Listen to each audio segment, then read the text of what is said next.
Jesus became a human being. He bled, he suffered, he cried, he got hungry. He experienced life. He experienced having friends and families. He experienced pain and suffering and betrayal.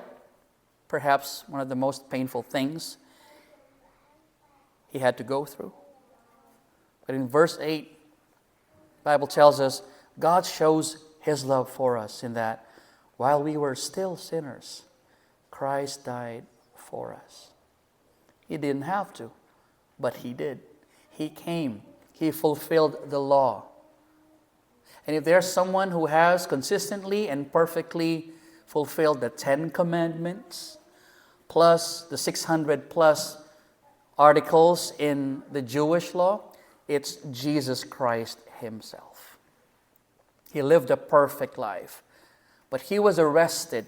He was betrayed by one of His closest friends, whom He loved so dearly. And on the night before He was arrested, He even gave Him the second most distinguished seat at that table, telling Him, "You are my friend.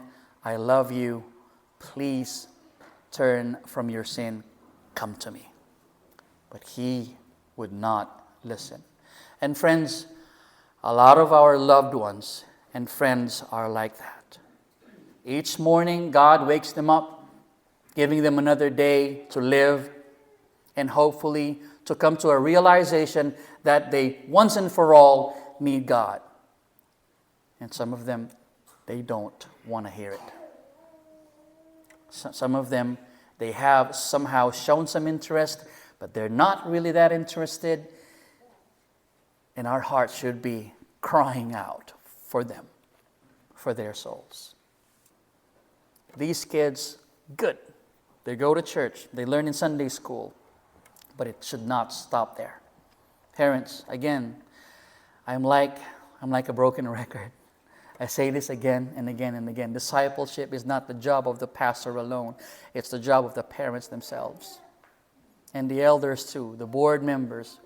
We have to be disciple makers of our own households. We can't risk it. We can't leave it up to the schools, to social media. We have to be their teachers. We have to be their disciple makers. They have to hear Jesus from us. They have to hear Jesus in us.